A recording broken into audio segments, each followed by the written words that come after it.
ijma ulama ini hukumnya wajib, maka melanggar dari ijma ulama berarti menjadi tanda dia pengikut aliran sesat. Karenanya kata para ulama, Wahabi itu aliran sesat. Mengapa? Jadi kata ulama ya, ulama mana itu ya? Saya tidak tahu apakah ulama Sufi ya yang mengatakan bahwa Wahabi itu sesat, atau ulamanya Syiah yang mengatakan Wahabi itu sesat.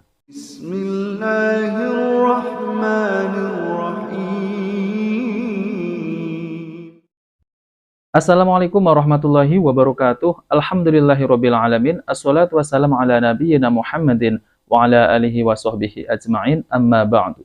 Teman-teman yang dimuliakan oleh Allah Subhanahu wa taala, di video kali ini saya akan membahas yaitu tentang terkait masalah golongan mayoritas adalah golongan yang pasti di atas kebenaran. Kemudian di luar golongan mayoritas adalah golongan yang sesat. Dan kata Kiai Idrus Ramli, beliau mengatakan bahwa Wahabi adalah aliran sesat karena golongan minoritas.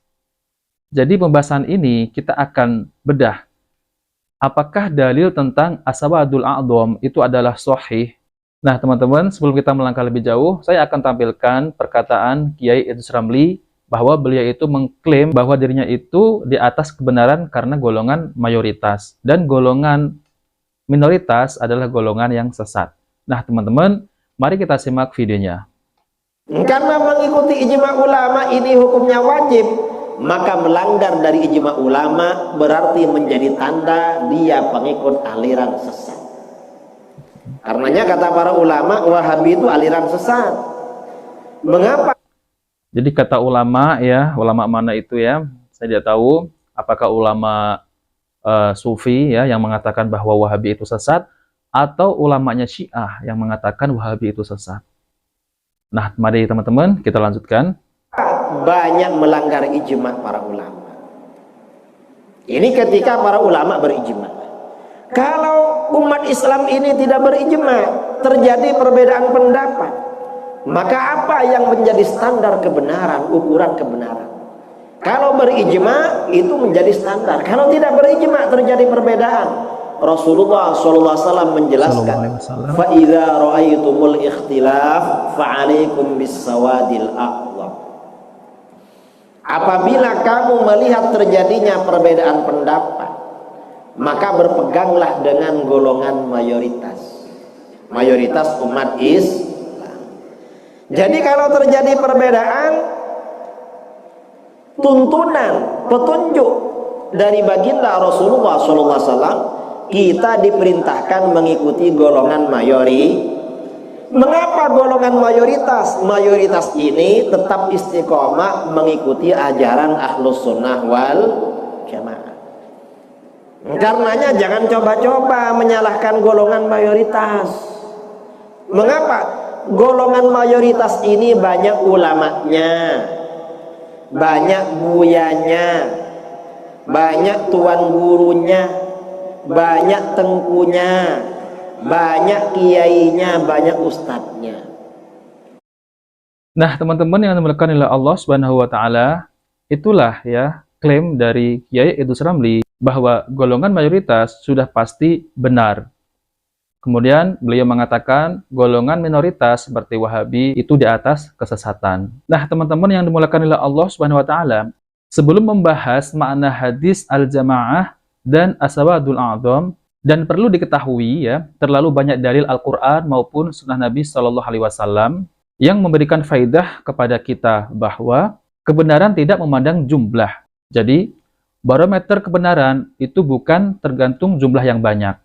Kebenaran adalah kebenaran walaupun hanya bersendirian. Kesalahan adalah kesalahan walaupun banyak didukung orang. Bahkan Allah menyatakan di dalam Al-Quran bahwa keadaan umum manusia itu berada di dalam kesesatan dan kejahilan jauh dari keimanan yang benar. Allah berfirman di dalam Al-Quran yang artinya, A'udzubillahi minasyaitonirrajim. Dan jika kamu menuruti kebanyakan orang-orang yang di muka bumi ini, niscaya mereka akan menyesatkanmu dari jalan Allah. Al-Quran surat Al-An'am ayat 116. Nah teman-teman yang dimuliakan oleh Allah Subhanahu wa taala, jika barometer kita ya itu di atas mayoritas ya, itu bukan bermaksud adalah di atas kebenaran. Karena banyak dalil Allah itu mencela kebanyakan manusia di atas kesesatan. Nah, teman-teman yang dimuliakan oleh Allah Subhanahu wa taala, jadi lebih lengkapnya saya akan tampilkan penjelasan dari Ustadz Dr. Dasman Yahya Ma'ali MA Hafizahullah taala. Nah, teman-teman, mari kita simak videonya. Jadi hadis tentang Al-Sawadul A'zam di antara hadis yang diriwayatkan bila terjadi ikhtilaf maka kalian ikut kelompok yang paling besar. Kelompok yang paling besar. Pertama, kita dudukkan dulu kama seperti kata orang Arab dalam pepatahnya, asbitil arsya summangkus. Kalau nak melukis, nak mengukir, siapkan apanya dulu. Bukan peralatannya, tempat melukis apa namanya? Siapkan papannya. Asbitil arsya summangkus. Jadi siapkan medianya dulu. Kalau tidak ada media, di mana tuh melukis? Di atas awan. Melukis di atas air. Nah, maknanya apa? Pastikan hadis ini sahih atau tidak. Sebab kaum muslimin dan muslimat dirahmati Allah, seperti yang saya katakan, Syekh di sini menyebutkan 30 hadis. Ya, 30 hadis, 25 sahih, 3 hasan, 2 dhaif. Salah satu yang dhaif ini. Hadis ini diriwayatkan oleh Imam Ibnu Majah. Qala hadatsana Al-Abbas ibn Uthman Ad-Dimashqi. Qala hadatsana Al-Walid ibn Muslim Ad-Dimashqi. Qala hadatsana Mu'an ibn Rifa'ah As-Salami. Mu'an ibn Rifa'ah As-Salami qala hadatsani Abu Khalaf Al-A'ma an Anas ibn Malik atau sami'tu Anas ibn Malik radhiyallahu anhu yaqul qala sami'tu Rasulullah sallallahu alaihi wasallam yaqul, saya mendengar Rasulullah sallallahu alaihi wasallam bersabda, la tajtami'u ummati atau inna ummati la tajtami'u ala dhalalah. Umat ini takkan bersatu di atas kesesatan. Tidak akan bersatu di atas kesesatan.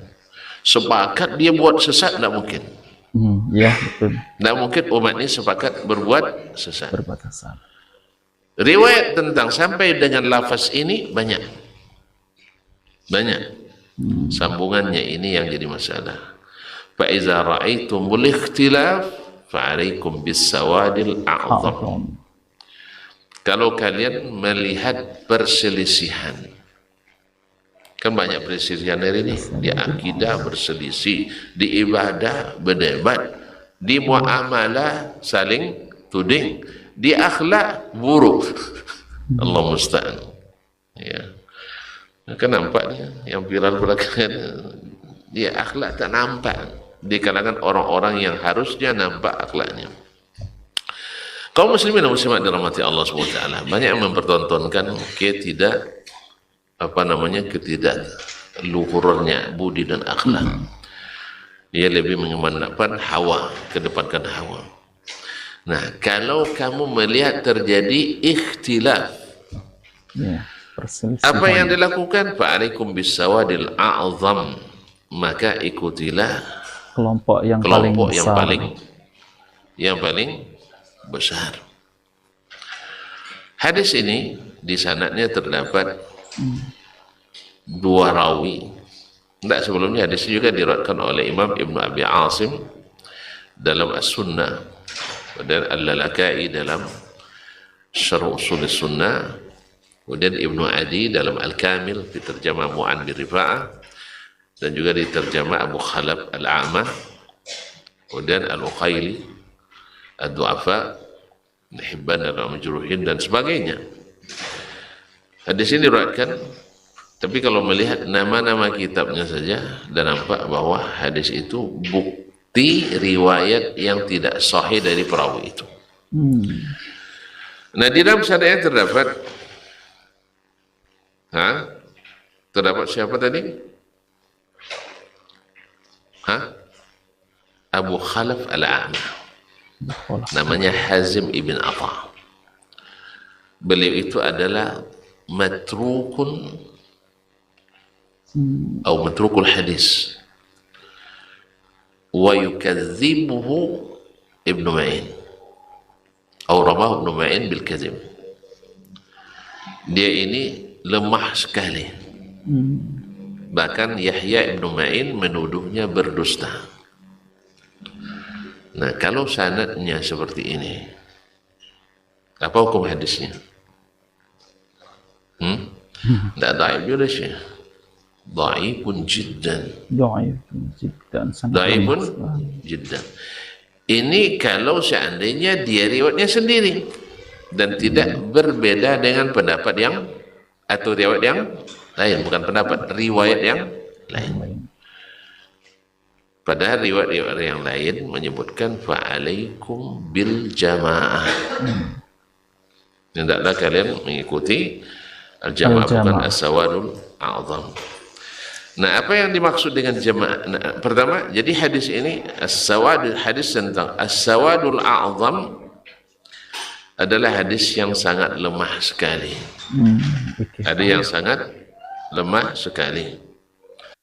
Nah, teman-teman yang dimuliakan oleh Allah Subhanahu wa taala, itulah penjelasan dari Ustadz Dr. Dasman Yahya Ma'ali MA Hafizahullah taala, yaitu tentang terkait masalah derajat hadis as-sawadul a'zam. Jadi teman-teman ya, sudah jelas kan ya, apa yang dikatakan Kiai Idrus Romli. Beliau itu mengklaim bahwa golongan mayoritas sudah pasti benar, dan golongan minoritas seperti Salafi Wahabi, kata Kiai Idrus Romli, itu adalah aliran sesat karena minoritas. Subhanallah ya. Jadi beliau Ustadz Dr. Dasman Yahya Ma'ali MA ini adalah pakar hadis, yaitu tentang meneliti hadis-hadis ya. Dan beliau telah meneliti hadis ini bahwa ada perawi yang dikatakan adalah matruk ya, katanya tadi itu. Dan ternyata hadis as-sawadul a'zam adalah hadisnya yaitu sangat lemah sekali ya. Dan yang benar adalah mengikuti al-jamaah. Karena Nabi SAW bersabda ya, yaitu tentang terkait masalah ada nabi itu yang tidak memiliki pengikut, dan bahkan ada nabi yang mempunyai 2 pengikut, dan ada juga nabi yang mempunyai 1 pengikut. Nah, teman-teman, jadi saya akan bacakan hadisnya ya. Rasulullah SAW bersabda, yang artinya, diperlihatkan kepadaku umat manusia seluruhnya, maka aku pun melihat ada nabi yang memiliki pengikut, yaitu kelompok kecil manusia, dan ada nabi yang memiliki pengikut 2 orang. Kemudian ada nabi yang tidak memiliki pengikut. Hadis ini diriwayatkan oleh Bukhari nomor 5705. Nah, teman-teman, jadi barometer kebenaran itu tidak diukur dengan jumlah yang banyak. Namun ada nabi yang tidak memiliki pengikut sama sekali. Bahkan ada nabi yang mempunyai pengikut cuma 2 saja dan 1 saja. Apakah mereka di atas kesalahan ataupun sesat? Belum tentu kan? Barometer kebenaran yaitu diukur dengan Al-Quran dan Sunnah Nabi SAW sesuai dengan pemahaman para sahabat. Dan bahkan Nabi SAW bersabda, Islam itu awalnya dalam keadaan asing, yaitu datang dalam keadaan asing, dan kelak akan kembali dalam keadaan asing. Dan beliau, Nabi SAW itu memuji orang-orang yang mengamalkan ajaran Islam di kala itu. Rasulullah SAW bersabda, Islam pada awalnya asing dan akan kembali asing, yaitu kelak sebagaimana awalnya. Maka pohon tuba di surga untuk orang-orang yang asing. Hadis riwayat Muslim nomor 1415. Apakah Islam itu asing ketika mayoritas? Tentu bukan kan? Karena Nabi SAW itu memuji orang-orang yang asing di kala itu yang mengamalkan ajaran Islam dan sunnah-sunnah Nabi SAW. Dan bahkan yang minoritas kala itu dipuji oleh Nabi SAW. Nah, teman-teman yang dimuliakan oleh Allah SWT, itulah ya penjelasan dari Ustadz Dr. Dasman Yahya Ma'ali MA Hafizahullah Ta'ala, yaitu tentang terkait masalah derajat hadis ya, yaitu as-sawadul a'zam ya. Nah, teman-teman, jika video ini bermanfaat, Jangan lupa like dan subscribe di channel Cahaya Hidayah. Wabillahi taufiq wal hidayah. Wassalamualaikum warahmatullahi wabarakatuh.